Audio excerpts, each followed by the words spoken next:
যুবকদেরকে বলে দিয়ে, যুবক ও যুবকেরা জেনে নাও, তোমার মতো বহু যুবক তার যৌবনের তাড়না নিয়ে রাস্তায় হাঁটতে পারে নাই, ঢলে পড়ে গেছে।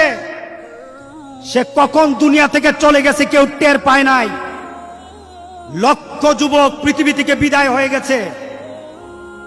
যুবক, তুমি মনে করো না তোমার যৌবনের শক্তি দিয়ে অনেক লম্বা সফর বৃদ্ধ বয়স পর্যন্ত তুমি চলে যেতে পারবা। এই আশা করো না, বরঞ্চ আশা করো যৌবন কালটাকে জান্নাতের জন্য ব্যবহার করব। যৌবন কাল দিয়ে জান্নাত খরিদ করব। এই যৌবন কাল দিয়ে আল্লাহর দরবারে একজন নেককার বান্দা হয়ে দাঁড়াবো। যুবক, গান হবে না। গান যদি যাও আমার রাসূল তোমার প্রতি রাগ করবে। নাটকে যদি যাও আমার রাসূল